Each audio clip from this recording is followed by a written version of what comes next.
तो सर ये रक्त पिशाचनी क्या होती है? रक्त पिशाचनी को माला चढ़ती है रक्त की।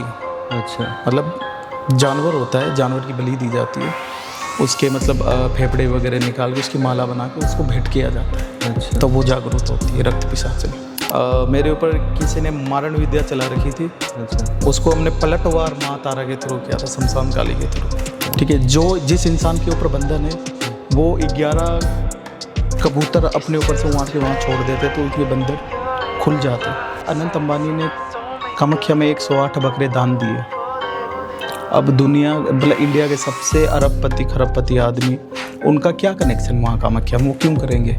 जमीन में गड़ा हुआ धन कैसे निकाल सकते हैं? कौन सी एंटिटी सबसे ज़्यादा यूज होती है? ज़मीन में गड़ा हुआ धन देखो अलग अलग प्रकार से होते हैं। ठीक है, ज़मीन के अंदर बहुत सी एंटिटी बैठी रहती है। अच्छा। ज़मीन के धन को निकालने के लिए पाताल भैरवी की सिद्धि करनी पड़ती है। पाताल भैरवी। चौराहे पे कौन सी एंटिटी रहती है? चौराहे में 360 के करीब एंटिटी रहती है। 360। हाँ। तो सबसे पहले जब साधना करते हैं अपने तो स्वपन दोष हो जाता है, और जो साधना कर रहे हैं वो माँ बोलकर उनके जो माँ की धारणा है उनसे उनको जागृत कर रहे हैं, फिर भी स्वपन दोष हो रहे हैं। तो सर ये अगला ये है कि बागेश्वर धाम जो धीरेन्द्र शास्त्री जी है उनके पास क्या कर्ण पिशाचनी है?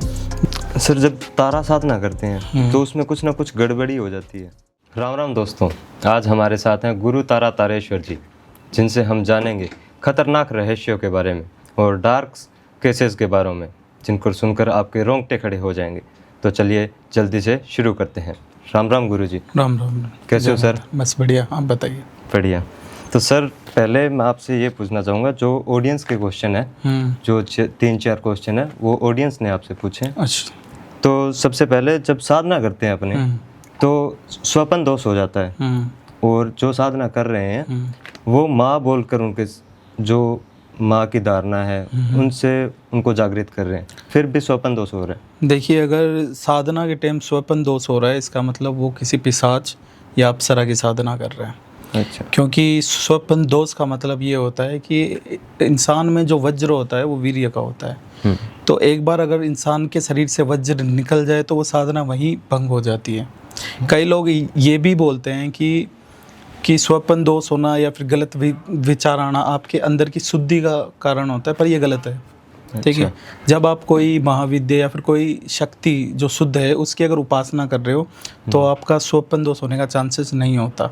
अगर आप अप्सरा, पिशाच, ठीक है, बेताली, इनकी अगर आप साधना करते हो तब स्वपन दोष होते हैं। अच्छा, बुरी एंटिटीज की करते हैं तब स्वपन दोष होता है। भूत प्रेत की करते हैं, डाकनी शाकनी करते हैं तब जाके होती है। तो सर ये अगला ये है कि बागेश्वर धाम जो धीरेन्द्र शास्त्री जी है उनके पास क्या कर्ण पिशाचनी है? देखिए, कर्ण पिशाचनी कैसे हो सकती है उनके पास, आप बताइए कैसे हो सकती है? नहीं, मुझे तो नहीं लगता। वो इसलिए नहीं हो सकती क्योंकि वो हनुमान जी की सेवा करते हैं और हनुमान जी खुद बोलते हैं कि भूत पिशाच से निकट नहीं आवे। तो उनके पास पिशाचिक शक्ति नहीं है। उनके पास जो शक्ति है वो उनके गुरु की शक्ति है। अच्छा। उनके गुरु बहुत बड़े साधक थे। ठीक है, बहुत बड़े आदमी थे, इसलिए ही मतलब जब वो गए इस दुनिया को छोड़ के तब उन्होंने अपनी जितनी शक्ति है वो अपने शिष्य को, अपने पुत्र को दे दी। जो भी शिष्य है उनको उन्होंने शक्ति प्रदान कर दी। इसलिए आप कभी भी उनकी वीडियो को अगर आप उठा के देखोगे तो वो गुरु महाराज की जय वो बोलते हैं। ठीक है, और हैं हूँ करके बात करते हैं क्योंकि वो उनके कान में कर्ण गुरु आके, जो उनके एक गुरु है, कर्ण के अंदर आके वो उनको बताते हैं सामने वाले की प्रॉब्लम क्या है, सामने वाला कौन है, क्या नाम है। और जो हनुमान जी है वो उनके ईष्ट है। जैसे कि अगर आपने न्यूज़ सुनी होगी तो बागेश्वर वाले जो धीरेन्द्र शास्त्री है उनको किसी ने बांधने की कोशिश करी। हाँ, ठीक है, बांधा जा सकता है। बांधने की जो प्रोसेस है वो सबसे इजी होती है। ठीक है, किसी को भी बड़े से बड़े तांत्रिक को बांधा जा सकता है, पर उनको बांधने से पहले उनके गुरु आते हैं। अच्छा। और गुरु से पहले इष्ट आता है जो कि हनुमान जी है, इसलिए वो बंधे नहीं। तो हनुमान जी के नाम से जो है वो अपने गुरु को शक्ति मिलती है हनुमान जी के थ्रू, और धीरेन्द्र शास्त्री जी को शक्ति मिलती है उनके गुरु के थ्रू। तो उनके पास कोई भी ऐसी नेगेटिव एनर्जी नहीं है क्योंकि उनके मुख से ही दिखता है। उनका मुख ही इतना शाइनिंग मारता है। अगर नेगेटिव एनर्जी होती तो डार्क सर्कल होते, ठीक है, थके थके होते, बात करने में भी उनको थोड़ी सी हेजिटेशन होती, ऐसे कोई चीज़ नहीं है, सारी चीज़ पॉजिटिव है उनके ऊपर। सर जब तारा साधना करते हैं तो उसमें कुछ ना कुछ गड़बड़ी हो जाती है। देखिए, सबसे पहले समझने की बात ये है कि तारा है कौन, है ना। तारा महाविद्या में आती है, ठीक है। 64 योगिनी में भी आती है तारा, ठीक है। चौराहे वाली जो माता होती है उसके अंडर भी तारा माता ही आती है, ठीक है। तारा बहुत प्रकार की होती है तारा। अब यहाँ पे कौन सी तारा माँ की बात हो रही है वो इम्पोर्टेंट है, ठीक है। अगर 10 महाविद्या की बात कर रहे हो तो जो नए नए साधक है वो डायरेक्ट महाविद्या को पकड़ते हैं, अच्छा, ठीक है। उनको शुरू से शुरू करना चाहिए, पहले विद्या के बारे में जानना चाहिए, फिर उपविद्या के बारे में, उसके बाद महाविद्या के बारे में जानना चाहिए। तारा तारणी का स्वरूप होती है, ठीक है। शमशान का स्वरूप होता है, शमशान काली है।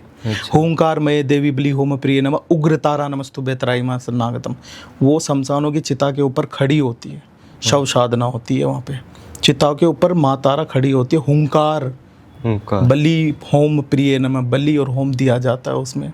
उग्र तारा नमस्तु बेतराई मां शरणागतम, उग्र तारा तभी आती है।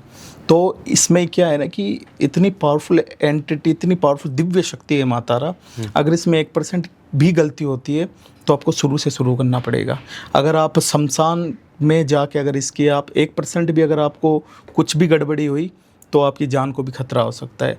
जैसे कि आपको बोलता हूँ कि कर्ण तारा, आज तक मतलब इंटरनेट पे नाम नहीं है ये कर्ण तारा, जो कान में आके सिद्धि बताती है। अच्छा। कुछ भी बता सकती है। ये देवी है या क्या है? ये देवी ही है। माँ तारा का एक स्वरूप है कर्ण तारा। जैसे कर्ण पिशाचनी हो गई, कर्ण मातंगी हो गई, कर्ण सिद्धि होती है ना। कर्ण पिशाचनी वो तो पिशाच में आ जाती है। हाँ, पिशाच में होती है। वैसे ये कर्ण तारा है। अगर इसमें थोड़ी सी भी गलती होती है ना तो बहरे हो सकते हो, बहरे, सुनना बंद हो सकता है। घंटियों की ही आवाज़ आएगी और बाकी कोई आवाज़ नहीं आएगी। अच्छा। इसलिए माँ तारा 10 माँ विद्या की जो भी आराधना करता है, एक स्टेप को आपको सही से प्रोसेस करना पड़ेगा गुरु के गाइडेंस में। अच्छा। तभी जाके सिद्ध होती है, वरना नहीं होती। तो सर ये रक्त पिशाचनी क्या होती है? देखो, पिशाच बहुत प्रकार के होते हैं। रक्त पिशाचनी आप नाम से ही जान लो, जो रक्त मांगती हो। रक्त मांगती है, ठीक है। इसकी जो साधना है, पहले ये आप मान लो कि रक्त पिशाचनी क्या कर सकती है। कुछ भी कर सकती है एक प्रकार से देखा जाए, ठीक है। जमीन में गड़ा हुआ धन वो ला सकती है रक्त पिशाचनी।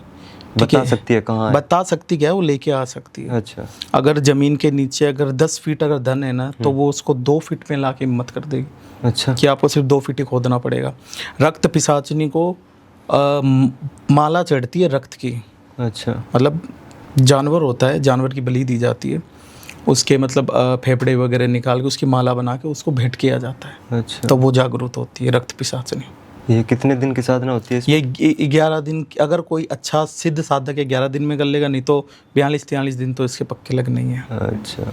ये क्या कितनी खतरनाक होती है? अगर बहुत खतरनाक। रक्त मांगती है ना। अच्छा। आपका भी मांग ली, सबका मांग, मतलब अगर इसको रक्त देना ज़रूरी है। जब इसको ये ऐसी एंटिटी नहीं है कि इसको आप हमेशा साथ में रखोगे।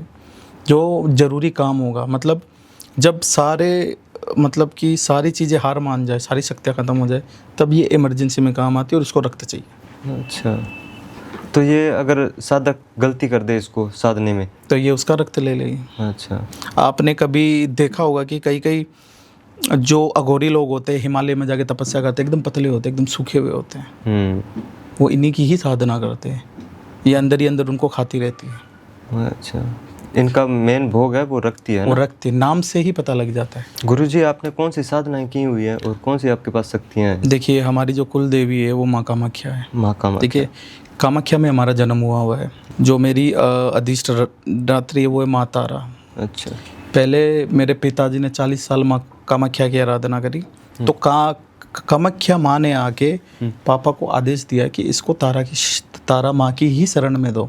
तो मैंने फिर माँ तारा की सिद्धि कर रखी है, कामाख्या की और मातंगी। और ये 3 महाशक्ति है जो मेरे पास होती है, ठीक है। और बाकी योगिनी, यक्षिणी, ये सब तो आती जाती रहती है। मतलब जब यूज़ करवाना होता है तब यूज़ करवाता हूँ। मेरे पास एक महाकाल पड़ा है, खप्पर पड़ा है। खप्पर, ठीक है। उसको मैं महाकाल बोलता हूँ। जब मुझे उससे काम करवाना होता है, जब मैं उससे ना काम आराम से निकलवा लेता हूँ। मेरे पास एक साध है, जैसे हमारे यहाँ पितर बोलते हैं वैसे पंजाब में उनको बोलते हैं साध बाबा। वो भी है हमारे पास, ठीक है। मतलब जो उच्च एंटिटी है मेरे पास महाविद्या, ये 3 ही है। और बाकी जो एंटिटी है वो हमारे साथ रहती है जब उनसे काम करवाना होता है। अच्छा। भूत प्रेत हो गए, कुछ भी हो गए। तो आप पहले किन से काम करवाते थे? पहले बड़ी शक्तियों को भेजते हैं, छोटी? पहले छोटी शक्तियों को ही भेजना पड़ता है। अच्छा। फिर उनसे अगर नहीं होता तो उनके जोड़े में फिर माता को भेजते, शमशान काली को। अच्छा, वो सबसे शमशान काली को सबसे लास्ट में लेते हैं? शमशान काली को या फिर इन महाविद्या को सबसे आखिरी में भेजा जाता है। आपने बताया 10 महाविद्या। 10 महाविद्या क्या है ये? देखिए, ये महाविद्या है, जैसे क्लास के टॉपर होते हैं ना, ये वो हैं। अच्छा। पहले होते हैं विद्या, ठीक है, उसके बाद होते हैं उपविद्या, उसके बाद महाविद्या। ठीक है, महाविद्या मतलब जिनका कोई आदि ना अंत है, जिनका कोई ज्ञान का कोई अंत ही नहीं है। जो महाविद्या है, अच्छा, जो सबसे शक्तिशाली 10 देवियाँ, वो सिर्फ 10 ही है। वैसे तो 24 महाविद्या हैं, लेकिन टॉप 10 में न इन्हीं को ही रखा गया है। अच्छा, ये सबसे ज़्यादा शक्तिशाली। और ये जो देवियाँ होती हैं, इनको वामाचार से ही पूजा जाता है। मतलब कोई अगर बोलेगा ना कि दक्षिणाचार से मैं इनको पूजता हूँ और ये सिद्ध हो गई, तो ये आपस में गलत बात है। इनको वामाचार से ही सिद्ध किया जा सकता है, जिसमें मांस, मच्छी, मदिरा, मैथुन और मुद्रा लगती है। मतलब सात्विक तरीके से दक्षिणाचार के इनसे सिद्धि नहीं हो सकती। तामसिक से ही सिद्धि हो सी है इनकी, 10 की 10 की।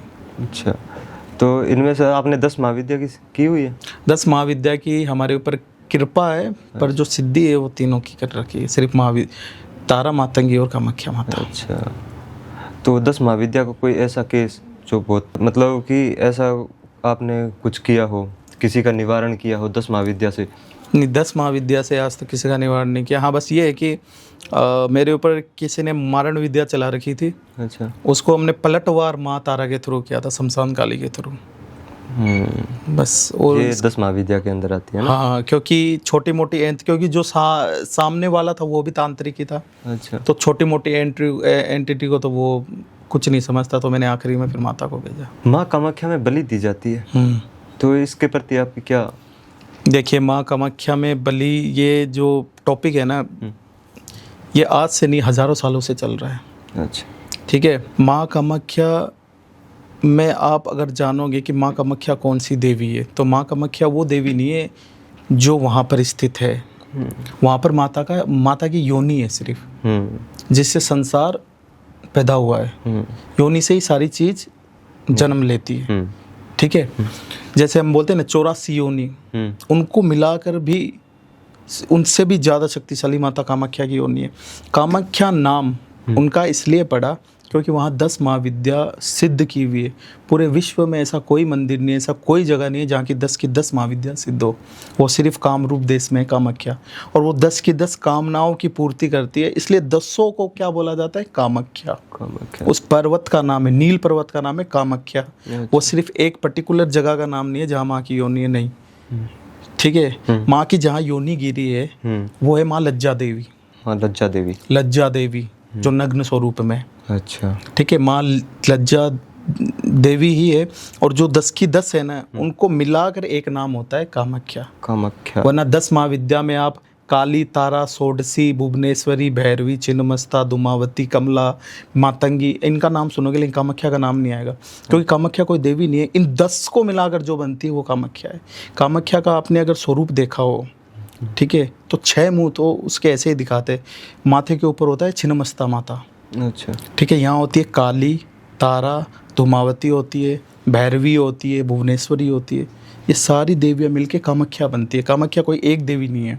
अच्छा, सभी देवियों को मिलाकर कामाख्या बनाया जाता है। कामाख्या काम संपन्न, काम रूपिणी, मतलब आपकी कामनाओं की इच्छा वो पूरी करती है। तो इसमें वो बलि प्रथा तो ऐसी है ना कि इसमें शंकराचार्य जो थे, उन्होंने भी बलि बंद करने के लिए वहाँ यज्ञ किया था।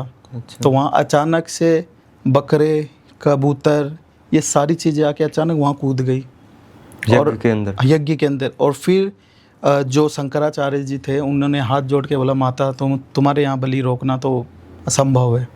इसलिए वहाँ बलि की प्रथा है। क्यों? क्योंकि अगर एक शक्ति होती तो उसको होल्ड किया जा सकता था, 10 की 10 शक्तियों को होल्ड नहीं किया जा सकता। वो सबसे ज़्यादा पावरफुल 10 की 10 शक्तियाँ अगर है तो वो भोग मांगती है। वहाँ पे आप देखना, भैंसे की बलि होती है, महिषासुर। अच्छा, महेश जिसको बोलते हैं, भैंसा बोलते हैं, वहाँ बलि होती है। बकरे की बलि होती है वहाँ, ठीक है। और कबूतर है, उनको छोड़ा जाता है, आज़ाद किया जाता है। अच्छा, ठीक है। और वहाँ हंस की बलि होती है, हंसों का जोड़ा। अच्छा। जो हंस होते हैं उनकी भी वहाँ बलि होती है। अच्छा। ठीक है, जो जिस इंसान के ऊपर बंधन है वो 11 कबूतर अपने ऊपर से मार के वहाँ छोड़ देते तो उसके बंधन खुल जाते। अभी आपने अगर नोटिस किया होगा, अनंत अंबानी ने कामाख्या में 108 बकरे दान दिए। अब दुनिया मतलब इंडिया के सबसे अरबपति खरबपति आदमी, उनका क्या कनेक्शन वहाँ कामाख्या में, वो क्यों करेंगे? क्योंकि 10 की 10 महाविद्या वहाँ प्रेजेंट है, तो वो महातंत्र पीठ कहलाता है। महातंत्र पीठ। इसलिए अंबानियों को आज तक कोई बीट नहीं कर पाया। क्यों? क्योंकि उन्होंने तंत्र का सहारा लिया हुआ है। अच्छा, बिजनेसमैन भी तंत्र का सहारा बिजनेसमैन तंत्र का सहारा लेंगे, क्यों नहीं लेते? जो जानकार तांत्रिक होता है ना, वो आपको पॉडकास्ट देते हुए नहीं मिलेगा, वो आपको कहीं नहीं मिलेगा। वो पहले से ही कुछ लोग होते हैं जो VVIP होते हैं, बड़े लोग होते हैं, सिर्फ उन्हीं के लिए काम करते हैं। बड़े साधक होते हैं जो बड़े तांत्रिक होते हैं, उच्च लेवल के तांत्रिक, जो प्रकृति को भी बदल सकते हैं, वो सिर्फ उन्हीं के लिए काम करते हैं। माँ कामाख्या और माँ तारा की साधना में क्या फ़र्क है? देखिए, 10 की 10 महाविद्या की साधना अलग ही है। ठीक है, माँ कामाख्या की वही बात है, कामाख्या कोई एक देवी तो है नहीं, अलग अलग 10 की 10 की सिद्ध आप कर लो। माँ कामाख्या 10 भी सिद्ध करने की ज़रूरत नहीं है, आपको 6 शक्ति को सिद्ध करना होता है, जो माता का स्वरूप है। अच्छा। जो मैंने आपको बताया 6 मुख, वो सिद्ध कर लोगे, माँ कामाख्या को सिद्ध कर लिया। तारा की जो साधना होती है उसमें पंचमुंड की साधना को इंक्लूड किया जाता है। ठीक है, काली की जो होती है उसमें सब साधना इंक्लूड होती है। अच्छा। ठीक है, ऐसे अलग अलग देवियों के अलग अलग प्रकार से साधना की जाती है। तारा साधना में क्या होता है? तारा साधना में पंचमुंड। अच्छा, ये शमशान में होती है? ये सारी शमशान की देवियाँ हैं, ये शमशान वासिनी है। अच्छा। ठीक है, और पंचमुंड जो कि आजकल लोग मैंने काफ़ी देखे हैं कि पंचमुंड मतलब 5 मुंह लगा के लोग बैठ जाते हैं साधना करने के लिए। ऐसे नहीं होता, 5 मुंह अलग अलग होते हैं। एक किन्नर का होता है, एक इंसान का होता है, एक सर्प का होता है, एक गंधर्व का होता है। ठीक है, और बंदर का भी एक होता है चेहरा, वो होते हैं पंचमुंड। उसको गाड़ा जाता है 1.5 फीट, उसके ऊपर बैठ के साधना की जाती है। इंसानों के 5 मुंह लेके साधना नहीं किया जाती। और इसमें पंचमकार ही इसमें इम्पोर्टेंट है, माँ तारा के इसमें। अच्छा, तभी जाके माँ सिद्ध होती है। ये कितने दिन की होती है साधना? इसमें दिन का पता नहीं, माँ चाहे तो 3 दिन में आ जाए, ना चाहे तो साल लगा दो। अच्छा, आपने कितने दिन में की थी? मुझे भी बहुत टाइम लगा था माँ तारा की सिद्ध के। माँ तारा को सिद्ध करने के लिए मैंने अपनी कुल देवी का सहारा लिया, कामाख्या देवी का। अच्छा। क्योंकि माँ तारा ऐसे हासिल नहीं होती। और माँ तारा मुझ पे, माँ तारा ने कृपा इसलिए किया है क्योंकि मैं वहाँ तप जप कर रहा था, मतलब अपने आप को जला रहा था, मतलब तप से। साधक है ना, अपने आप को साध्य कर रहा था मैं। दिन रात शमशान में बैठा रहता। शमशान में जब धूप पड़ती है तो शमशान गर्म हो जाती है। मेरे पैर में अभी तक छाले हैं, मेरे पैर अभी तक काले हो रखे हैं उस चिता से। तब जाके माँ मेरे ऊपर प्रसन्न हुई। और माँ तारा मेरी अधिष्ठात्री, मेरी जन्म की देवी है। मैं जिनके नक्षत्र में पैदा हुआ वो देवी है, तो उनका और मेरा भाग्य मिलना तय था। जैसे आजकल के लोग यूट्यूब देख के, इंस्टाग्राम देख के कोई भी देवी को सिद्ध करने लग जाते हैं ना, तो ये गलत है। पहले अपनी कुंडली देखो, उसके अंदर आपकी अधिष्ठात्री कौन है, आपकी नक्षत्र की देवी कौन है, उसको आप एक बार सिद्ध करके देखो, वो बहुत बड़ी देवी हो जाएगी। अच्छा, इन साधनाओं को करते हैं तब बैकफायर भी आता है कुछ? क्यों नहीं आता? देखो, जब महाविद्या को सिद्ध करना हो तो उससे पहले भूत प्रेत ही आते हैं, पिशाच लोग आते हैं, बहुत सी चीज़ें आती है। अगर वहाँ आप हार गए तो फिर खेल खत्म है। ये करने नहीं देते? या तो आप पागल हो जाओगे या आप इस दुनिया से ख़त्म हो जाओगे। अगर आपने सामना कर लिया तब विजय हो। कैसे अनुभव होते हैं? अनुभव तो देखो, जब आप दृढ़ निश्चय कर लेते हो ना, तब आपको कोई फर्क नहीं पड़ता कि आपको क्या है। आप एक ठान लो कि ज़िंदगी में डर है ना, डर ऐसी कोई चीज़ नहीं होती। आखिरी में सबको मरना ही होता है। अब जब मरना है तो डरना क्यों है? लगे रहो कि मैं अगर डर के मरूंगा तो मरना ही है आखिर में। तो इसलिए बस अगर मरना ही है ना, तो बस बिना डरे करते रहो। नहीं, ये जब साधना करते हैं तो कुछ ऐसे अनुभव जो आपने की है साधना, आपको कुछ ऐसा अनुभव हुआ? अनुभव तो देखो, हमारे गुरुजी थे हमारे साथ साथ, तो उन्होंने ही अनुभव तो ऐसे बहुत प्रकार के होते। छम छम छम छम पायल की आवाज़ आती है, गंदी सी स्मेल आती है, जैसे कि कोई मतलब इंसान को मतलब काटा गया हो, बदबू आती है ना, उस तरीके की स्मेल आती, बहुत कुछ आती है। लेकिन हमारे गुरुजी हमारे साथ थे, वो इधर उधर फिर रहे थे, गोल गोल गोल गोल फिर रहे थे, वो सारी चीज़ों को हटा रहे थे। अच्छा। तब जाके चीज़ सिद्ध हुई, वरना मेरे गुरु के बिना तो ये चीज़ सिद्ध नहीं होती, और गुरु के बिना कभी कोई चीज़ सिद्ध हो भी नहीं सकती। गुरु इम्पोर्टेंट है। गुरु ही साक्षात पर ब्रह्म। तो गुरु कैसे बनाए? और गुरु तो देखो, आजकल गुरु बनाने के लिए तो क्या बताएं, आजकल सभी गुरु बन रहे हैं। तो गुरु बनाने के लिए गुरु तत्व होना बहुत ज़रूरी है। अच्छा। ठीक है, किसी इंसान में अगर गुरु तत्व है, ऐसा नहीं है कि आप मुझे बहुत अच्छे लगते हो, आप मुझे गुरु, मैं आपका शिष्य बना लूँ। मेरा एक ही शिष्य है, एक के अलावा कोई शिष्य नहीं है। अच्छा। मैंने शिष्य नहीं बनाया, क्योंकि मैं पहले सामने वाले में काबिलियत ढूंढता हूँ। सामने वाले मुझे बोलते हैं मैं आपको मुंह मांगी रकम दूंगा, मुझे शिष्य बनाओ, नहीं। क्योंकि मेरे पास जो ज्ञान है ना, वो अच्छे हाथ में जाए, अच्छा सब कुछ जाए, ऐसे मुझे अपना नाम खराब नहीं करना। जो गुरु तत्व होता है ना, वो होना ज़रूरी है। गुरु को हम्बल होना ज़रूरी है। आजकल के गुरु गाली देते हैं। आपने इंस्टाग्राम आपने चेक करो, जिनमें माता आ रही है वही गाली दे रही है। जिस मुंह से आप हमारी अर्जी माता को लगाते हो, उस मुंह से गाली दे रही है वो अपने हेटरों को। जब तुम्हारे पास माता है तो तुम्हें हेटरों को क्या लेना देना, बस वही बात है। तो सही गुरु कैसे ढूंढें? सही गुरु ढूंढने के लिए तो देखो, इंसान को ही प्रयास करना पड़ता है। ठीक है, एक कोई गुरु बनाओ, उससे सीखो, उससे अगर धोखा मिले तो दूसरा बनाओ, दूसरे से धोखा मिले तो तीसरा बनाओ, सही मिल जाएगा अपने आप ही। पर हमेशा ध्यान रखना है कि जब गुरु को त्यागो ना, अगर मतलब कोई पहला है गुरु, आप चाहते हो को उसको छोड़ना है, तो उसको त्यागना बहुत ज़रूरी है, वरना गुरु बंधन में बंध जाओगे, शक्तियाँ कभी काम नहीं करेगी। अच्छा। इसलिए गुरु बनाओ तो ऐसे इंसान को बनाओ जो हम्बल हो, ठीक है, जिसको ज्ञान हो। ठीक है, ऐसे नहीं है कोई सर अपना हिला रहा है, जीभ निकाल रहा है, माता के गुरु बना, जिसमें ज्ञान का होना बहुत ज़रूरी है, क्योंकि गुरु ज्ञान देता है। गुरु का मतलब ही ये होता है, गु रवि, मतलब जो अंधकार से प्रकाश की तरफ ले जाए, और वो ज्ञान से जाता है, ना कि शक्तियों से। ज्ञान हो तो शक्तियाँ भी आ जाती है अपने आप। तो जिनमें ज्ञान हो उनको गुरु बनाओ, और जो आपको लगे कि नहीं ये इंसान हम्बल है, इसको ही गुरु बनाओ। गुरु तत्व ढूंढो उसमें कि ये गुरु लायक है, सिखा सकता है, तभी उसको ही गुरु बनाओ। पैर पकड़ लो, उसको छोड़ो मत ज़िंदगी में। वो आपको मना करेगा लेकिन छोड़ो मत उसको। मैंने भी अपने गुरुजी को ऐसे ही मैंने पाया। उन्होंने बोला मैं नहीं बनाता किसी को शिष्य, मैं वहाँ बैठा रहा पूरी रात शमशान में उनके पास। हाँ, फिर उनको थोड़ी सी हम पे न दया आ गई। उन्होंने बोला जा स्नान करके आया। मैं जैसे स्नान करके आया, उन्होंने दीक्षा दे दी।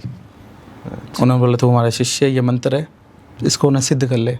और मैंने 11 दिन में गुरु मंत्र सिद्ध कर लिया। अच्छा। तब उनको अच्छा लगा, फिर उन्होंने और आगे से आगे हमें बढ़ाया। ये गुरु दीक्षा में क्या क्या कुछ देते हैं? गुरु दीक्षा बहुत प्रकार की होती है। अच्छा। ठीक है, आंखों से भी दी जाती है, खाने के थ्रू भी दी जाती है, कानों के थ्रू भी दी जाती है, बहुत प्रकार से दी जाती है। पान में दीक्षा दी जाती है, मंत्र के थ्रू दीक्षा दी जाती है, दिव्य दृष्टि थ्रू। वो गुरु के ऊपर है कि आपके ऊपर कौन सी सूट करेगी। कुछ दीक्षा तो ऐसी भी होती है कि अगर आप रात को सो रहे हो ना, तो गुरु एक सिगरेट में आपके ऊपर शक्ति भेज देगा। अच्छा। अगर उसको आपने अगर हैंडल किया तो आपको दीक्षा मिलेगी, सुबह मंत्र मिलेगा आपको। वो मंत्र ही दीक्षा होती है, वो मंत्र ही महामंत्र में कहलाता है। और सबसे बड़ा मंत्र, चाहे गुरु कुछ भी बोल दे है ना, मंत्र में कुछ भी, ठीक है, वही सिद्ध मंत्र होता है। अच्छा। उसी को ही लेके पकड़ना है आपको। अगर ये लगे कि ऐसा तो कोई मंत्र ही नहीं है, ये क्या बोल दिया, उसी को ही लेके चलो, वही सिद्ध हो जाएगा। क्योंकि गुरुमुख से निकला हुआ है ना। भगवान शिव ने तो मंत्रों को बांध रखा है, किलित कर रखा है मंत्रों को। पहले के लोग यही करते थे कि मंत्रों के सारा काम ना करवाते थे, तो भगवान शिव ने मंत्रों को श्राप दे दिया, किलित कर दिया। पर जो गुरुमुख से है ना, उनको किलित नहीं किया। भगवान शिव ने मंत्रों को किलित किया था, इसलिए तो मच्छिंद्रनाथ जी ने, गोरखनाथ जी ने साबर मंत्र बनाए थे, जो कि किलित ना हो। साबर मंत्र सबसे जल्दी असर करते हैं, क्योंकि वो किलित नहीं है। गुरुमुख का होना इसलिए जरूरी है कि वो किलित नहीं होते, क्योंकि वो परंपरा से चलते हैं वो मंत्र। जो गुरु दीक्षा में जो मंत्र या फिर जो भी देते हैं, उसको गुप्त रखना चाहिए या फिर? नहीं, वो एकदम गुप्त होता है। गुप्त होता है। अगर बता दें तो क्या हो? वो बता दोगे तो फिर ख़त्म है, काम नहीं करेगा। वो सिर्फ आप अपने शिष्य को ही वो मंत्र बता सकते हो। अच्छा, किसी से जाता है, गुरु परंपरा में जाता है, ऐसे ओपनली कभी नहीं बताना चाहिए। वो मंत्र वहीं नष्ट हो जाता है, खंडित हो वहीं किलित हो जाता है, वो एंड टू एंड। अच्छा, आपका कोई ऐसा केस जो बहुत डरावना और खतरनाक हो, रोंगटे खड़े हो जाए, ऐसे कोई केस है? ऐसा केस तो नहीं मिला अभी तक जो कि डरावना हो, लेकिन बस ऐसा है कि एक घर है, उसके अंदर एंटिटी है, ठीक है, कम से कम 4 से 5 एंटिटी है। जो भी तांत्रिक वहाँ गया आज तक जिंदा नहीं आया, उसका केस चल रहा है हमारा अभी। अच्छा, और बाकी ऐसा केस तो जो कि रोंगटे खड़े कर दे, ऐसा केस तो अभी तक नहीं है। आपके करियर में जो आपको लगा हाँ ये ठीक था? मेरे करियर में हमें ऐसा लगा ही नहीं कि ये केस हार्ड है। अच्छा, क्योंकि सारे केस हम 1-2 घंटे में सॉल्व कर देते थे। जो भी कुछ ऐसा होता था जिसमें एंटिटी होती थी, उतारा किया फेंको उसको, या फिर उतारा किया भस्म करो। ओनली उतारे से सब कुछ हो जाता? उतारा देखो, उतारा सबसे बड़ी चीज़ ये है कि जो शक्ति जिस चीज़ पे चल रही है ना, वही चीज़ उसको दे दो, वो हट जाएगी। कैसे? जैसे कि कोई चीज़ मीठे पे आती है, कोई चीज़ खुशबू पे आती है, ठीक है, कोई चीज़ मतलब अलग अलग चीज़ों पे आती है, तो इत्र दे दो, मिठाई दे दो, पान पतासे दे दो, उतारा लगा दो। अच्छा, वो चीज़ उसके पीछे चली जाएगी। उनको भोग देना पड़ता है। बस भोग देना पड़ता है।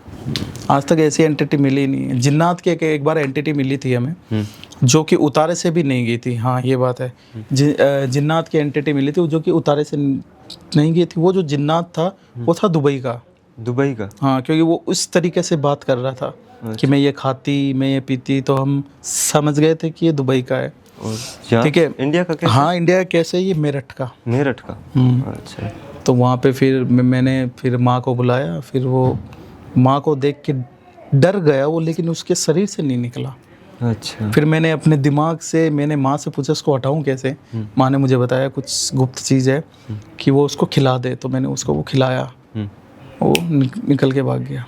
गुरुजी, जमीन में गड़ा हुआ धन कैसे निकाल सकते हैं? कौन सी एंटिटी सबसे ज़्यादा यूज होती है? ज़मीन में गड़ा हुआ धन देखो अलग अलग प्रकार से होते हैं, ठीक है।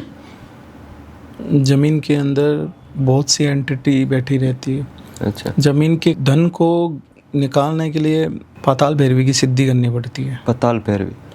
वही आके सारा चीज़ बताती है। पाताल के अंदर जो भी शक्तियाँ है वो बताती है। ज़मीन के अंदर बहुत एंटिटी रहती है। सोने चांदी के ऊपर बहुत सी चीज़ें रहती है। पहले के जो मुगल थे वो जिन जिन्नात छोड़ के रखते हैं अपनी धन संपत्ति पे, ठीक है। जिन जिन्नात उनके ऊपर होते हैं, और आसपास जो सांप होते हैं वो सोने को सूंघते हुए आके उनके ऊपर बैठ जाते हैं, या फिर उन सांप को ऐसा मोहित किया जाता है कि वो उनके ऊपर ही रहे, ठीक है। अलग अलग एंटिटी होती है। सोना न सरकता भी है, आपने अगर सुना हो तो। सोना एक जगह से लेके दूसरी जगह ज़मीन के अंदर घसता रहता है। अच्छा, छन छन की आवाज़ आती रहती है, ठीक है। तो वो जिस जगह जा रहा है ना, उस जगह भी कोई ना कोई एंटिटी होगी। वो जहाँ जहाँ से होते हुए आएगा वहाँ की सारी एंटिटी उसके पीछे आती है। तो उसको निकालने के लिए मतलब बहुत करनी पड़ती, दिक्कत होती है। अच्छा, पाताल भैरवी कैसे सिद्ध होती है? पाताल भैरवी देखिए, पाताल भैरवी को सिद्ध करने के लिए पहाड़ के नीचे सिद्ध करना पड़ता है, कोई गुफा के अंदर। अच्छा, या फिर आपको 10 से 15 फुट खड्डा खोदना पड़ता है, या कुएं के अंदर सिद्ध होती है। अच्छा, पाताल के अंदर ही सिद्ध होती है पाताल भैरवी। ऊपर और वही आपको सारी चीज़ें बताती है कि धन को कैसे निकाले, धन को क्या नहीं लेते, धन को निकालने से पहले कितनी बलि लगती है, मुर्गे की लगती है, बकरे की लगती है, क्या लगती है। फिर उन चीज़ों को हटाया जाता है, फिर उस धन को ऊपर लाया जाता है, फिर खोदना स्टार्ट होता है। वरना आप जैसे जैसे खोदोगे वो वैसे वैसे नीचे जाता रहेगा। अच्छा, मान लो किसी ने आपको बता दिया कि इस ज़मीन के नीचे धन है, तो आपने तो खुदाई स्टार्ट कर दी और नीचे कुछ नहीं निकला। जैसे खुदाई स्टार्ट की उसको पता लग जाता है कि मुझे निकाल रहे हैं, तो वो नीचे आता रहता है, वो एकदम नीचे नीचे चलता जाएगा। यहाँ पे तांत्रिक लोग अपने मंत्रों के थ्रू उस चीज़ को बांधते हैं वहाँ पे कि वो एक जगह स्टेबल रहे, ऊपर आता रहे। आप यहाँ से फोर्स लगा रहे हो, तांत्रिक लोग यहाँ से फोर्स लगा रहे हो, तो वो ऊपर आएगा, आप खोद रहे हो वो ऊपर आता रहेगा, मिल जाएगा। फिर ऐसे ही मिलते हैं खजाने। कर्नाटका में सबसे ज़्यादा सोने के पहाड़ है वहाँ पे, मैं अभी ही जाके आया हूँ। अच्छा, सोने के पहाड़ है वहाँ पे, मतलब इतने तांत्रिकों ने जान दी है अपनी, वहाँ की मतलब गवर्नमेंट, ये भी थोड़ा कंट्रोवर्सी हो सकता है मेरे हिसाब से, कि वहाँ पे बहुत से तांत्रिकों को उन्होंने बुलाया और बहुतों की बलि हुई वहाँ पे। मतलब बहुतों ने अपनी जान गई। मतलब उस खजाने के ऊपर इतना श्रापित, इतनी भयंकर चीज़ें थी। एक मतलब एक कोई मैं जब कर्नाटका में था तो कोई ने पीछे से ना डिस्कस कर रहा था कि एक जगह है कर्नाटका में, वहाँ सोना ओपनली पड़ा है। अच्छा। ठीक है, पर आप उसको उठा नहीं पाओगे। उठाते ही हैंड टू हैंड ख़त्म हो जाओगे। अच्छा। कर्नाटका में पहाड़ों में बहुत सोना है। हमारे इंडिया की धरती के नीचे सोना ही सोना है, पर वहाँ पे कोई इतनी आसानी से नहीं मिलता सोना, क्योंकि सोने पे राज पाताल भैरवी का होता है। पाताल भैरवी, इसलिए उसको सिद्ध करना पड़ता है। अच्छा। और जो ये एंटिटीज़ होती हैं, जो जिन आपने बताया, जिन ब्रह्म राक्षस वगैरह, ये इन पे रहती है? इन पे कोई भी एंटिटी रह सकती, कि किसी को भी आप बिठा सकते हो अगर आप अच्छे जानकार हो तो। अच्छा। तो ये जो मुगलों ने बिठाई हुई हैं, जो पहले के राजा वगैरह हाँ, जो भी पहले अगर मुगल का अगर था राज, तो उन्होंने जिन जिन्नात बिठा के रखा है। अच्छा। ठीक है, ऐसे अपनी संपत्ति को, मतलब मान लो कि कोई इंसान है, सेठ है कोई, उसको सिर्फ सोने से प्यार है और उसकी मृत्यु हो गई, तो उसकी आत्मा सोने पे भटकेगी। अच्छा। तो इसलिए उस सोने को इतनी आसानी से नहीं निकाला जाता, तांत्रिकों की इनकी ज़रूरत पड़ती है। और अगर पाताल भैरवी किसी ने सिद्ध कर रखी है तो वो आराम से निकाल देगा। अच्छा। उसके लिए कोई बड़ी बात नहीं। पाताल भैरवी सिद्ध नहीं की। अच्छा, नहीं की अभी तक तो नहीं की। सबसे सुंदर एंटिटी कौन सी है? सारी एंटिटी सुंदर ही होती है। आप उसको जिस रूप में अगर चाहोगे उसी रूप में आती है या आता है। सुंदर बदसूरत से इधर यहाँ पे कोई भी मतलब नहीं है, क्योंकि किसी भी एंटिटी का कोई स्वरूप नहीं होता, सब निराकार होती है। सारी शक्तियाँ निराकार होती है, जिनका कोई आकार नहीं होता। हम जैसा इनको इमेज करेंगे उस रूप में आएगी। अच्छा। तो ये भ्रम है कि लोग बोलते हैं कि ये अप्सरा इतनी सुंदर होती है, योगिनियाँ इतनी सुंदर होती है, ये इतनी सुंदर होती है। जैसा बोओगे वैसा पाओगे, जिस तरीके की आपकी दिमाग की इमेजिनेशन है। क्योंकि बहुत से साधक ऐसे हैं जो कि करण पिशाचनी को सिर्फ संभोग के लिए सिद्ध करने के पीछे पड़ते हैं। जब वो अपने स्वरूप में आती है, करण पिशाचनी को सिद्ध करने के लिए मलमूत्र का ही तो खाना पड़ता है, मलमूत्र खाने पड़ते हैं अपने। अच्छा, ठीक है ना, मुंह नहीं धोना पड़ता जितने दिन तक वो सिद्ध ना हो। अब एक बात बताओ, कोई एंटिटी इतने मतलब कि मल मूत्र से अगर वो आ रही है और वो आपको सुंदर लगेगी, तो कोई एंटिटी सुंदर नहीं होती। जैसा आप सोचोगे वो उस तरीके से आएगी। माँ को अगर हम माँ के रूप में सोचेंगे तो वो माँ के रूप में आएगी। उसको अगर हम किसी के भी रूप में सोचे उसी रूप में ही आती, क्योंकि शक्तियाँ निराकार होती है। अच्छा, एक मैंने ये भी सुना है कि इनको जिस रूप में सिद्ध करते हैं, जैसे माँ, बहन और पत्नी, अगर वो अपने पहले ऑलरेडी है, अगर माँ है तो माँ को मार देगी, बहन है तो बहन को मार देगी। ये काम है पिशाचनियों का। पिशाचनी होगा। कर्ण पिशाचनी को अगर बीवी के रूप में अगर सिद्ध कर रहे हो तो आपकी बीवी को नहीं छोड़ेगी। इसलिए कभी भी अगर कोई ऐसी एंटिटी जो एक की जगह ले, उनको सिद्ध अगर करना है, अगर वो आके पूछे कि मुझे क्या बना के रखोगे, तो उसको हमेशा अपनी चेली बना के रखो, शिष्य बना के रखो, कि तो मेरी चेली है, जो तेरे को काम बोलूँगा वो करे। कर्ण पिशाचनी तो मैंने ये भी सुना है कि अगर सिद्ध करते हैं तो वो दूसरे की बात सुनने नहीं देती, कान में बोलती रहती है। नहीं, ऐसा कुछ नहीं है। अगर जब तक कर्ण पिशाचनी का एक मंत्र है, जब तक वो नहीं बोलेगी वो आ ही नहीं पाएगी। अच्छा, उसको भी जागृत करना पड़ता है पहले। 24 घंटे आपके पास नहीं रहती। जैसे मान लो आप मेरे पास न बैठे हो, तो मैंने मन में मंत्र बोला, वो आके मुझे बता दी। अच्छा। मैंने आपके बारे में बता दिया कि ये चीज़ें है। अच्छा, ऐसे काम करती है। ऐसे ही काम करती है। सबसे खतरनाक एंटिटीज जो मुस्लिम, हिंदू, सबसे खतरनाक एंटिटी जब अपने में आ जाती है ना, जब उसको बदला लेना हो, तो वो सबसे खतरनाक होती है। अच्छा, ठीक है, ऐसे हम बता नहीं सकते कौन सी एंटिटी ज़्यादा खतरनाक है। ठीक है, ऐसे मान लो जो एंटिटी, जैसे कि मान लो मैंने कोई जिन सिद्ध कर रखा हो, एग्जाम्पल के तौर पे, मैं उसको 24 घंटे भोग देता रहूँ, भोजन देता रहूँ, ठीक है, उसको जो पसंद है वो लाता रहूँ, तो 60 दिन के अंदर वो सबसे पावरफुल बन जाएगा।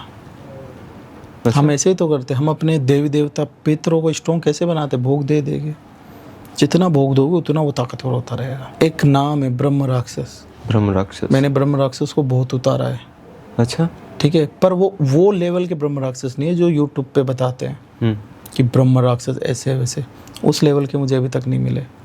मुझे वो ब्रह्म राक्षस मिले जो पुराने जो पंडित वगैरह थे भूख प्यास से मरे हों, अच्छा, उनको मैंने भोग दे के उतार दिया। मेरे पास अगर कोई ब्रह्म राक्षस है उसको मैं 60-70 दिन तक भोग दूँ ना, तो वो अपने असली में आ जाएगा, असली जो ब्रह्म राक्षस का स्वरूप होता है जिसको कोई नहीं निकाल सकता, सबसे पावरफुल जो एंटिटी होती है उस रूप पे आ जाएगा। मैंने ये सुना है कि ब्रह्म राक्षस बहुत खतरनाक होता है, उसको निकालना बहुत मुश्किल होता है। मुश्किल होता है, बहुत मुश्किल होता है, अगर वो अपने असली स्वरूप में आ गया तो। अच्छा, आपने अगर किसी ब्रह्म राक्षस को सिद्ध कर लिया और आपने उसको भोग ही नहीं दिया और आपने किसी के ऊपर ब्रह्म राक्षस ने छोड़ दिया और सामने वाले के पास कोई अच्छा आदमी है, जानकार आदमी है, वो तो देखेगा कि इसके पास तो ब्रह्म राक्षस है पर पावरफुल नहीं है, तो फटाक से उतार लेगा। ब्रह्म राक्षस कैसे बनते हैं? कोई ब्राह्मण होते हैं वो। अच्छा, ब्राह्मण होते हैं, जो ब्राह्मण ज्ञाता होता है, अच्छा, जिनकी अकाल मृत्यु हो जाती है या फिर कोई उनको मार देता है, अच्छा, वो या राक्षस पैदा हो जाते हैं, उनकी इच्छा रह जाती है तो वो ब्रह्म राक्षस पैदा हो जाते हैं, वो ब्रह्म उस राक्षस योनि में चले जाते हैं। अच्छा, मुठ करने की क्रिया क्या है, क्या होती है ये? मारण विद्या है मुठ करनी। मारण विद्या, ये कैसे होती है? मुठ करनी, इसमें मटके के अंदर जिसको भी मारना हो उसके नाम से मोट चलाई जाती है। मोट, ये क्या होता है? मटके के अंदर मारण विद्या होती है, मतलब बहुत सा भोग होता है, कलेजी होती है, पूरा फेफड़ा होता है बकरे का, वो दे के उसमें अग्नि दे के उसको ना भेजा जाता है और जिसके नाम से भेजा जाता है वो उसी को ही दिखेगा। मटका, मटका उड़ता हुआ, उड़ता, जैसे हम जब छोटे थे तो हम सोचते थे कि तारा टूट के जा रहा है पर वो धीरे धीरे जा रहा है। तारा तो स्पीड में जाता हो लेकिन वो धीरे धीरे जाता है, दिखाई दे देता है। जिसके अच्छे गण हो, अच्छे सब कुछ हो, उसको दूर से दिखाई देता है कि ये भाई मोट जा रही है। अच्छा, और उसको मार के ही रहती है, मोट क्रिया होती है। ये टाली नहीं जा सकती? टाली जा सकती है, हर चीज़ का एक तोड़ है। अच्छा, ऐसी दुनिया में कोई चीज़ नहीं है जिसका तोड़ नहीं है। अगर पता है आपको उसका तोड़ तो वो टाली जाती है, अगर नहीं पता है तो फिर तो ये अपने किसी पे अगर करनी हो तो कैसे करेंगे? उसके लिए क्या? इसमें देखो, खुला मैदान चाहिए या फिर शमशान घाट चाहिए। शमशान घाट, और इसमें सामग्री तो बहुत ही लगती है, 25-30 हज़ार रुपये की सामग्री लगती है। ऐसा क्या लगता है इसमें? अस्थियाँ लगती है, अस्थियाँ, जानवरों की हड्डियाँ लगती है, इंसानों की हड्डियाँ लगती है, खप्पर लगता है, खोपड़ी। खोपड़ी किसकी, इंसान की होती है या? इंसान की ही होती है। इंसान की होती है। इसमें इतना खर्चा होता है इसलिए ये 2 से 3 दिन में इंसान को ख़त्म कर देती है। अच्छा, सबसे खतरनाक है? सबसे खतरनाक मान सकते हो, मतलब इससे भी खतरनाक है काफ़ी चीज़ें। अच्छा, तो ये अगर जैसे अगर आपने कोई ऐसा केस सोल्व किया मारण क्रिया का? नहीं, मारण क्रिया का तो बहुत केस सॉल्व किया है। अच्छा, कोई मेरे पे ही मारण क्रिया चलवा दी थी लोगों ने, वो मैंने आपसे तो फिर मैंने आपको बताया था ना, माता को बुला के फिर मैंने वापस रिटर्न करवाई थी वो चीज़। ठीक है, मारण विद्या को उतारने का एक ही, अगर किसी ने हार्डली मारण विद्या करवा दी, जैसे मुठकरम भी बोल दो, अगर वो करवा दिया तो वहाँ बलि का यूज़ होता है। एक जान को बचाने के लिए दूसरी जान का जाना जरूरी है, तो वहाँ पे बकरे की बलि दी जाती है। बकरे की बलि प्रथा ऐसे होती है। अच्छा, तो जो ये है, इसके लिए जैसे अगर मेरे को किसी पे करवानी है तो मेरे को उस सामने वाले का क्या चीज़ चाहिएगी उसके? देखो, ये काम हम तो नहीं करते, ठीक है। अच्छा, मारण तो बिल्कुल नहीं करते क्योंकि उसका कर्म 10-20% भोगना पड़ता है। अच्छा, ठीक है, और मेरी फैमिली है तो मैं तो बिल्कुल नहीं करता, ना मैं किसी को एडवाइस दूँ, ना मैं किसी को सिखाता हूँ। अच्छा, मैं सिर्फ इनको उतारना सिखाता हूँ, ठीक है, चढ़ाना नहीं सिखाता। इसमें सिर्फ कुछ भी नहीं चाहिए, देखो सिर्फ नाम होना ज़रूरी है। ठीक है, अगर आप पावरफुल हो तो नाम से ही आपका पता लग जाएगा, भले आप हजारों क्यों ना हो एक ही गांव में। क्योंकि देखो, कुछ कुछ शक्तियाँ ऐसी होती है कि मेरे आंखों के थ्रू आप, जैसे कि मतलब एक व्यक्ति है, उसको मैं आपका नाम बोलूँगा, वो आपका पूरा फेस बता देगा, क्योंकि वो मेरी आंखों में आपको देखेगा। क्योंकि मैंने देख रखा है आपको।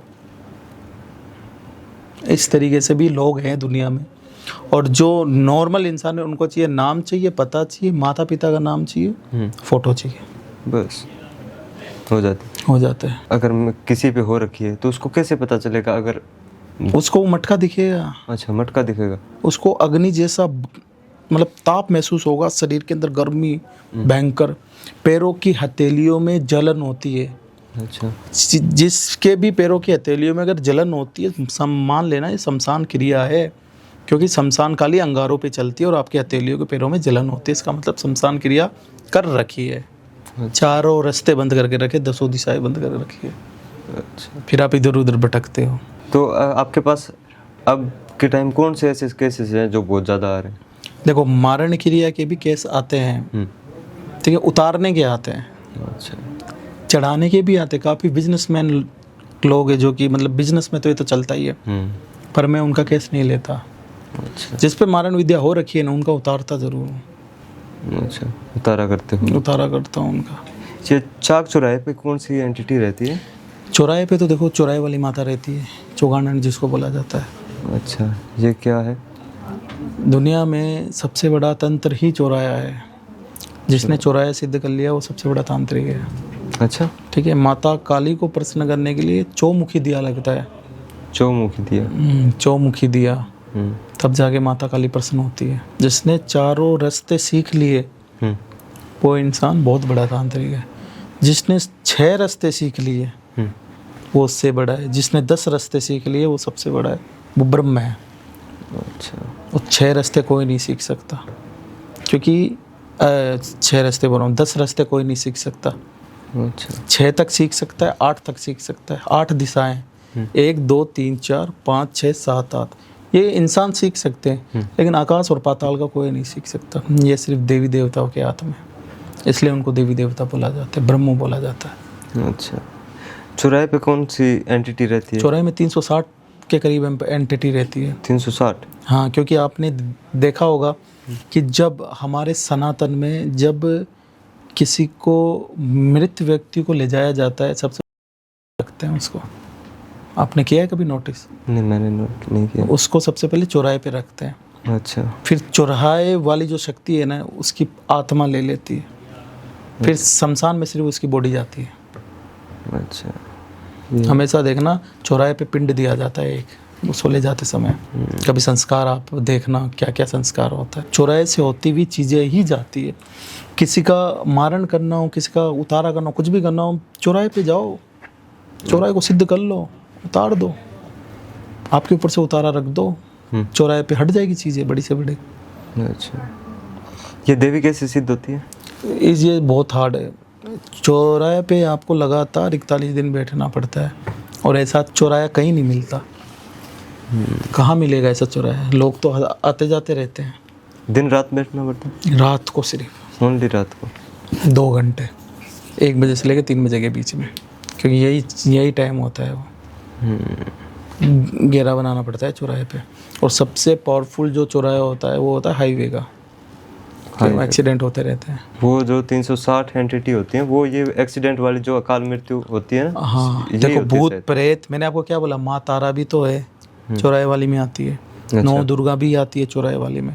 मदानन, चौगानन, शीतला, पाथरी वाली माता, दूतरी माता, सारी जितनी ये जो माता है, ठीक है, देवी देवता, ये चौराहे से ही होते हुए जाते हैं। कहाँ से जाएंगे ये? आसमान से उड़ते हुए थोड़ी ना जाएंगे। आप किसी देवी को कहीं पे सिद्ध कर रहे हो तो चौराहे से होते हुए जाएंगे। चौराहे वाली जब तक इनको इजाज़त नहीं देगी तब तक कहाँ से आएंगे? घर में आप बैठे हो, एक रूम में बैठे हो, आप कोई बुरी चीज़ को आप से सिद्ध कर रहे हो, तब तो वो चौराहे से होती हुई सट करके आ जाएगी। ठीक है, कोई अच्छी चीज़ आप सिद्ध कर रहे हो तो वो पहले चौराहे वाली माता को भोग लगता है खीर का। अच्छा, कोई भी एंटिटी आती है पहले चौराहे से होती हुई आती है, वो उसको पूछती है कि मुझे आज्ञा दो यहाँ से जाने की। अच्छा, वरना चौराहे पे वो उसको बांध लेती है, फिर वो आज्ञा देती है, फिर वो वहाँ से जाती है। फिर हमारे घर के बाहर हमारे पितर इष्ट खड़े रहते हैं, वो आज्ञा देते तब जाके घर में एंटिटी प्रवेश करती है। अच्छा, ये जो बड़े बुजुर्ग कह के गए हैं कि चौराहे से दूर होकर निकलना चाहिए, इसलिए तो बीच से नहीं निकलना चाहिए। बीच से बीच जो होता है वो उसका घर होता है। आप अगर उसके घर पे ठोकर मारोगे तो कैसे चलेगा? वो तो बदला लेने आएगी पीछे। यही तो बात होती है। इसलिए चौराहे से हमेशा साइड होते हुए चलो, खासकर जागृत चौराहे पे।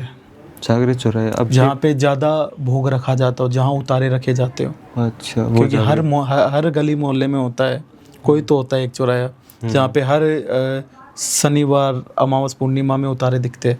वो होता है जागृत चौराहा। वहाँ से साइड होते हुए जाओ या फिर उसको हाथ जोड़ते हुए जाओ। एक ये भी है कि जब शमशान में किसी को लेके जा रहे हैं बॉडी जलाने के लिए, तो उस पे हाथ जोड़ के नमस्कार करना चाहिए, ये भी कुछ है? हाँ, ये करना चाहिए। तो इससे क्या ये हमारे संस्कार है। अच्छा, इससे होता तो कुछ भी नहीं है। इससे हम उनको शांति बोलते हैं अच्छा, कि हे माँ, हे भगवान, उनको शांति दो। इसलिए हम उनको हाथ जोड़ते हैं। ये आपका आखिरी दिन है, हम आपको प्रणाम करते हैं। इससे होता कुछ भी नहीं है। शमशान के अंदर फिर इनकी प्रक्रिया होती है। उनको जब तक वो जलते हैं तब तक वहाँ पे रहना ज़रूरी है। नहीं तो आजकल हर शमशान में एक सेवड़ा बैठा रहता है, सेवड़ा जो लाशों को सेधता है, जो वहाँ पे बैठा रहता है, जिनको सेवड़ा बोलते हैं हरियाणा में। अच्छा, हमारे यहाँ पे तो पता नहीं क्या बोलते हैं, लेकिन वहाँ पे सेवड़ा बोलते हैं, जो लाशों को सेधता है, जो कि उनका काम करता है। चांडाल बोलते हैं ना। अच्छा, अच्छा, अच्छा, ठीक है, समझ गया। वो लोग क्या करते हैं, कुछ कुछ चीज़ें उनकी आत्माएं ले लेते हैं, मतलब कुछ हिस्सा ले लेते हैं। जलती हुई चिता के अंदर से अगर आपने कोयला उठाया है ना, तो उससे आप महाकाली का या फिर महातारा का हवन करते हो तो वो सिद्ध होता है। अच्छा, इसलिए वो उस मतलब सबका जाने का वेट करते हैं। फिर उसमें से एक लकड़ी उठा लेते जलती हुई, फिर उसको पानी में भिगो देते हैं और उसको अपने पास रख लेते। जब भी वो हवन यज्ञ करते उस लकड़ी से करते हैं, फिर जाके बहुत जल्दी उनका ना सिद्ध हो जाती शक्तियाँ। अच्छा, बहुत सी चीज़ें हैं ऐसे। अब जैसे कि लोग बोलते हैं शमशान काली कि लोग बोलते हैं कि मैंने शव साधना करी है, ठीक है, शव के ऊपर बैठ के। उन मूर्खों को इतना नहीं पता कि शव के ऊपर कैसे बैठा जाता है, ठीक है, क्योंकि जो शव होता है उसका पेट फूला हुआ रहता है, बैठ ही नहीं सकता, बैलेंस ही नहीं बनेगा। कहाँ से वो शव के ऊपर बैठ के शव साधना कर सकता है? मैंने ये भी सुना है कि जब शव साधना करते हैं तो वो जो बॉडी है खड़ा हो जाता है। उसी के बारे में बता रहा हूँ। तो हमेशा शव के पहले तो कमर पे बैठा जाता, अच्छा, पीछे पीठ पे सबको उल्टा लेटाया जाता है। पहले कमर के बल शव साधना की जाती है। उसके बाद सामने छाती पे बैठ के मुंह में दिया जगाया जाता है, मुख पे दिया जगाया जाता है, और कुछ मंत्र कुछ आहुति होती है। और शव को जमीन पे नहीं बैठाया जाता। जैसे चिता होती है ना लकड़ियों की, वैसे ही शव को लेटाया जाता है। उसके ऊपर साधक बैठता है और मुंह में दिया जगाता है, फूल वगैरह देता है, टीका यंत्र बनाता है माँ का।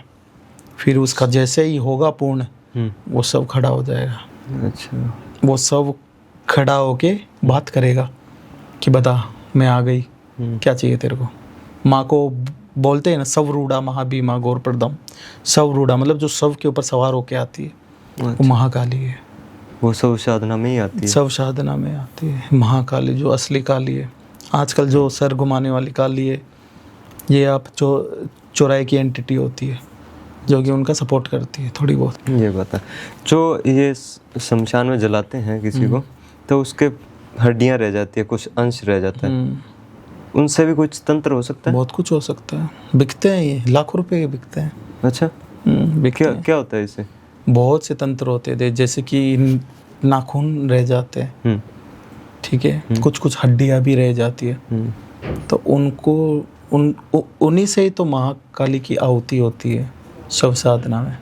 अच्छा। मैंने आपको स्टार्टिंग में क्या बोला था कि जानवरों की हड्डी की और शव की वो अस्थियों की जरूरत पड़ती है। ये वही है। शव साधना में इसी का यूज होता है। तो इनको जो इनके फूल जैसे वो हड्डियां उठा ली, तो इनको अपने काम के लिए सिद्ध भी किया जा सकता है? नहीं, इनको तो पहले ही चौराहे वाली ले रखी है ना। अच्छा, चौराहे पे सिद्ध करोगे? इनको सिद्ध करने के लिए चौराहे पे आपको उनकी आहुति देनी पड़ेगी।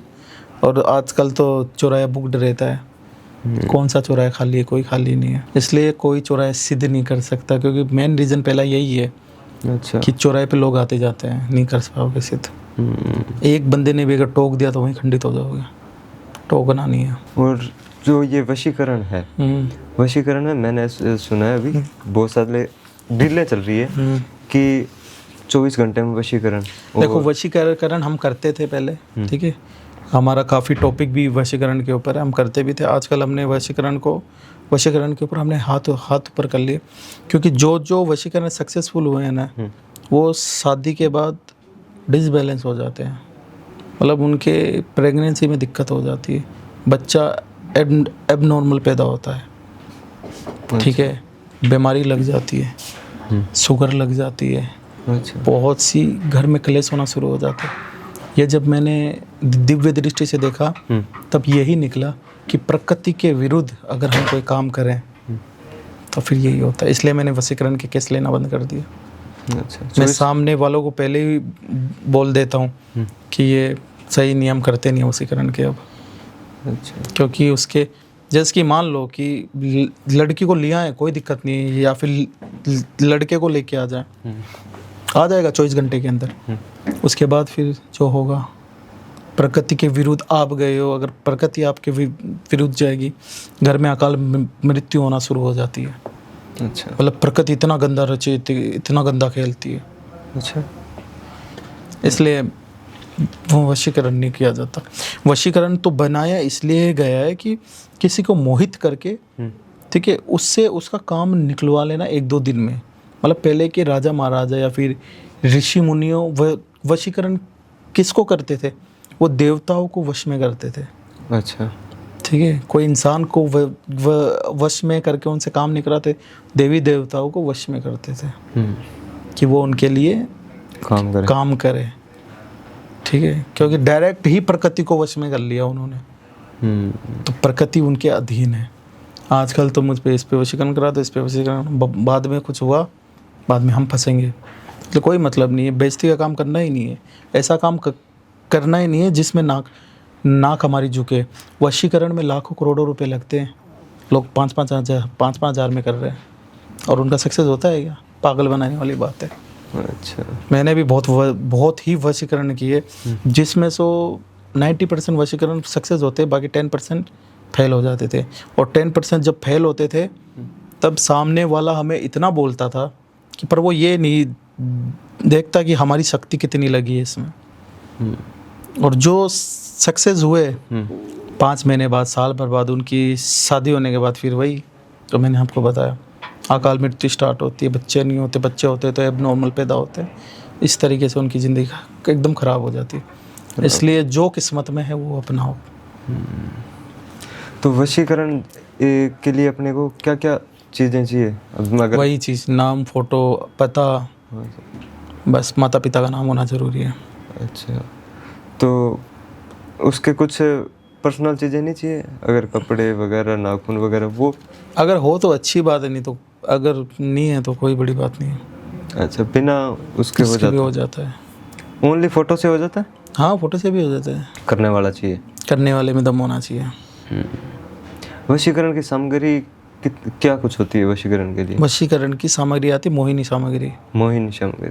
11 प्रकार की होती है, वो अलग अलग। अच्छा। मोहिनी यहाँ आती है। क्या क्या होता है इसमें? ये आपको तंत्र पीठ पे मिलेगी, जहाँ या तो आपको कामाख्या में मिलेगी या आपको तारापीठ में मिलेगी। मोहिनी नाम से 11 सामग्री आती है, सारी सामग्री लगती है। अच्छा। मोहिनी जड़ भी आती है, मोहिनी दाने भी आते हैं, मोहिनी सामग्री बहुत आती है। इस सामग्री का क्या कुछ खर्चा आता है? आता ही है, देखो इस सिर्फ ये 11 है ना जो ये है सामग्री। अगर असली लोगे तो 51-52 हज़ार रुपये खर्चा आराम से। अच्छा। लोग कह रहे हैं 1100 रुपये में कर देते हैं वशीकरण। वो कुछ भी कर सकते हैं, वो कुछ भी कर सकते हैं, हम उनका क्या ही बोले। जो व्यक्ति स्पिरिचुअलिटी में, आध्यात्मिकता में उतरना चाहता है, उसके क्या क्या बातों का ध्यान रखना चाहिए साधना करने? जो साधना में उतरना चाहता है वो सबसे पहले एक ही चीज़ का ध्यान रखे, अपने इष्ट, अपने कुल देवी देवता और अपना पितृ, इन तीनों का हमेशा उनको पता होना चाहिए ये मेरे कौन है। अच्छा। हमारी शुरुआत कहाँ से हुई।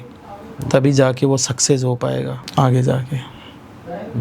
ऐसा नहीं कि कोई मतलब कि आपका ईष्ट है भैरव और आपने हनुमान जी की रील देख ली, आपने हनुमान जी के पीछे पड़ गए और भैरव वहाँ छुटा हुआ है। क्योंकि हमारे ईष्ट जो होते हैं ना वो हज़ारों सालों से रहते हैं, कुल देवी देवता हज़ारों सालों से। ये तो वही हो गई बात कि आप अपने माँ बाप को भूखा रख कर बाहर भंडारा करवा रहे हो, तो कहाँ से कोई खुश होगा। पहले अपने ईष्ट अपने पितर को मनाओ, या फिर ईष्ट कुल देवी देवता और पितर को मनाओ। वो अपने आप जिस देवी देवताओं को आप आराधना करोगे वो अपने आप सपोर्ट लगाएंगे, और इतना ज़बरदस्त सपोर्ट लगाएंगे कि वो 11 दिन में 3 दिन में आ जाते हैं। अच्छा। जिनकी साधना कर रहे हो, जिनकी साधना में आपने सालों साल लगा दिए, 3 दिन में आगे खड़े हो जाते हैं। तो ये बात होती है इन तीनों में। सबसे ज़्यादा हार्ड साधना किस जो बहुत मुश्किल है साधना करना? सब साधना हो गए, पंचमुंड साधना हो गए। पंचमुंड साधना को गुरु वशिष्ठ ने ही किया था, उसके बाद फिर 1-2 ने और किया, उसके बाद कोई नहीं कर पाया। अच्छा। सबसे हार्ड साधना होती है। पाताल भैरवी की साधना भी हार्ड है। देखो अगर कोई ठान ले तो कर सकता है, नहीं ठाने तो सभी हार्ड है। 1000 मंत्र जप करने में भी लोगों की कमर दर्द हो जाती है। वो करने वाले तो 1.25 लाख कर लेते हैं। जो इष्ट देवता आपने बताया, अब सभी का इष्ट देवता सभी पहचान नहीं पाते, मेरे इष्ट देवता कौन है? तो अपने पितर को मनाओ, पितर बता देंगे। अच्छा, अगर इष्ट मतलब अगर मेरे को जानना है भी हाँ मेरे इष्ट देवता कौन है, तो कैसे जाने उसको? आपको पितर को मनाना पड़ेगा या आपके कुल देवी देवता को। देखो वैसे तो पता होता ही है, कुंडली में ही लिखा हुआ होता है आपका इष्ट कौन है। अच्छा। आप अगर कुंडली देखोगे ना उसमें लिखा होता है लग्न का स्वामी ये है, आपका इष्ट ये है। और अगर आप अपने परिवार को पूछते हो कि हमारा इष्ट कौन है तो बता देंगे। ज़्यादातर इष्ट हनुमान जी निकलते हैं या भैरव निकलता है। अच्छा। देवियाँ निकलती, वैष्णो देवी निकलती है, दुर्गा माता निकलती है, बहुत सी ऐसी हैं। 9 दुर्गा में से कोई भी देवी निकल सकती। कुल देवी भी यही निकलती है, जो इष्ट होगा वही कुल देवी देवता बनेगा। गुरुजी, किसी को धन चाहिए एकदम से तो क्या करना चाहिए उसको? मेहनत करो। मेहनत एकदम से धन कभी नहीं मिलता। नहीं, तंत्र से? तंत्र से एकदम से धन तो बिल्कुल नहीं मिलता। अच्छा। लक्ष्मी की आराधना करनी पड़ती है, कमला देवी की जो 10वीं महाविद्या है उसकी आराधना करनी पड़ती है, वो आपको लक्ष्मी देती है। अच्छा। लक्ष्मी का मतलब ही होता है लक्ष्यामी, जो आपको लक्ष्य प्रदान करे पैसे कमाने के लिए। ऐसा नहीं कि हवा में कुछ आ जाए। हवा में तो नहीं आ सकता, लेकिन किसी को अगर ग्रोथ चाहिए कि हाँ मेरा बिजनेस, अगर किसी का बिजनेस नहीं चल रहा लेकिन मेहनत कर रहा है, फिर वो कैसे करे? देखो सबसे पहले तो ये है कि सामने वालों को बिलीव होना चाहिए इन सब चीज़ों पे। अच्छा। आजकल के लोग बोलते हैं हमें सब विश्वास ही नहीं है, देवी देवता होते नहीं है। हम तो अपने मेहनत पे करेंगे और सालों साल लगे पड़े रहते हैं, कुछ होता ही नहीं है। फिर बाद में घूम फिर के आना ही पड़ता है इधर। देखो इंस्टेंट तो कुछ भी नहीं होता, सबके लिए मेहनत ही लगती है। लेकिन जो लक्ष्मी है, लक्ष्मी कोई देवी नहीं है एक प्रकार से। देखो आप, लक्ष्मी का मतलब होता है लक्ष्यामी, मतलब लक्ष्य देने वाली। अच्छा। ठीक है, जो कमल पे रहती है, हाथ में, हाथ से सोना निकाले हम फोटो में देखते हैं, हाथों में जिसके घड़ा रहता है वो होती है 10वीं महाविद्या कमला। अच्छा। जो कमल के ऊपर खड़ी है वो कमला है। उसकी आराधना जो इंसान करेगा, फिर कमला क्या देगी? लक्ष्मी, कि मैं आपको लक्ष्मी देती हूँ। देवी नहीं देगी लक्ष्मी, लक्ष्य देगी आपको पैसे कमाने के लिए। लक्ष्यामी लक्ष्मी। अच्छा। तो लक्ष्मी कोई वैसी स्वरूप नहीं है। लक्ष्मी का मतलब ही लक्ष्य पाना होता है। अच्छा। और जो हम फोटो देखते, जो कमल के ऊपर देवी बैठी है वो कमला है। कमला।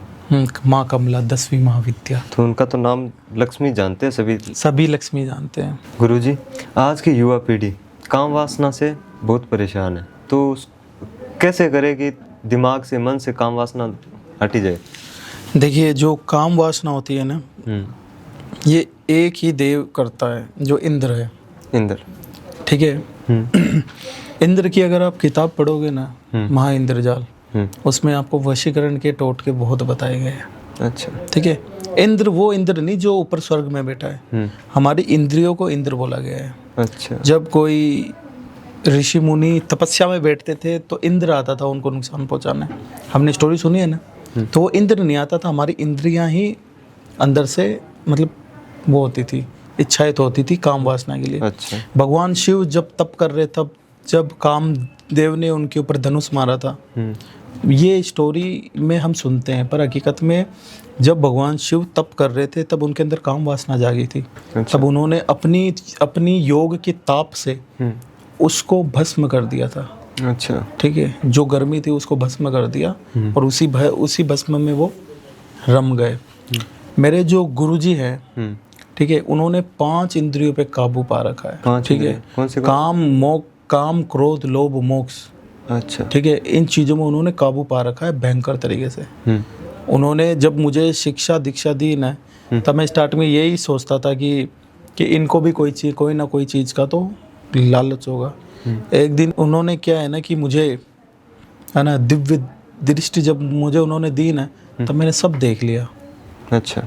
कि उनके अंदर कोई भी ना काम ना क्रोध, उसको बोलते अघोरी, उसको बोलते एक व्यक्ति। जो युवा पीढ़ी है ये काम के पीछे इसलिए जा रही है, काम वासना के पीछे, क्योंकि ये कलयुग है।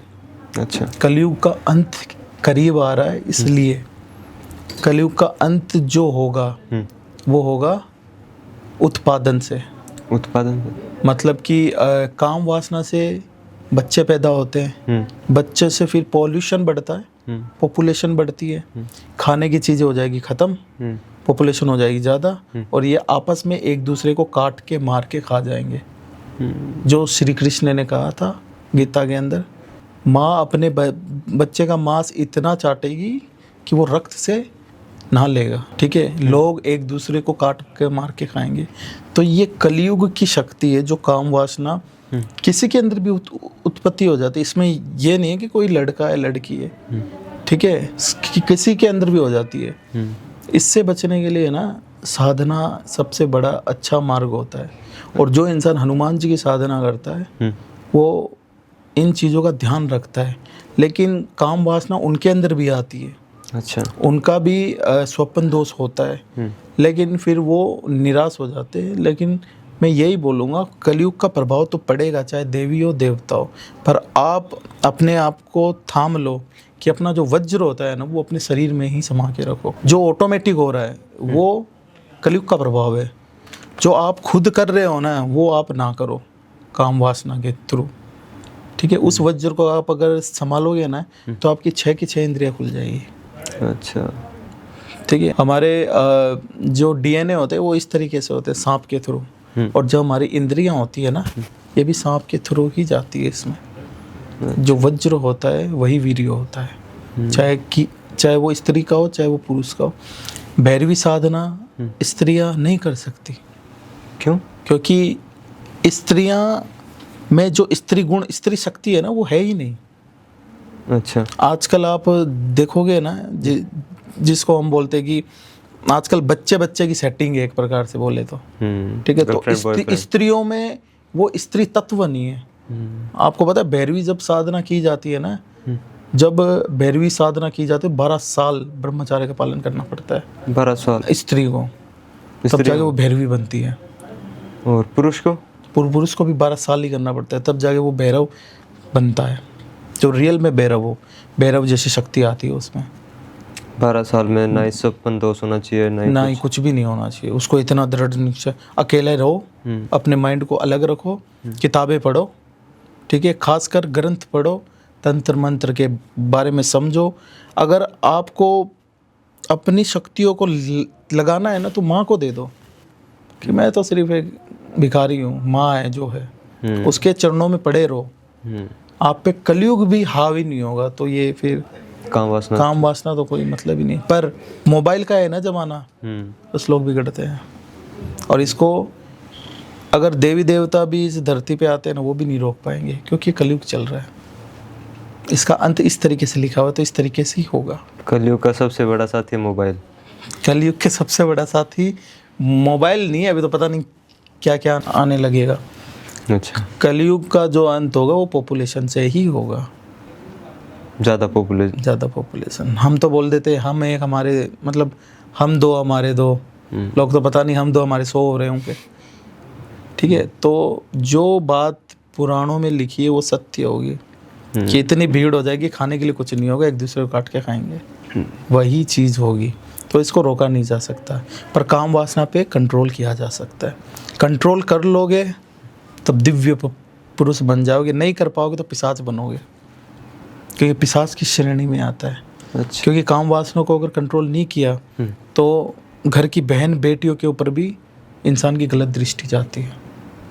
अच्छा, वो पैशाचिक गुण होता है। इसको कंट्रोल करना की, इसको अगर कंट्रोल करना है तो हनुमान चालीसा पढ़ो, हनुमान दिन रात एक कर दो हनुमान चालीसा में। हनुमान जी का अगर एक गुण भी अगर आप में आ जाएगा ना, कलयुग पीछे हट जाता है।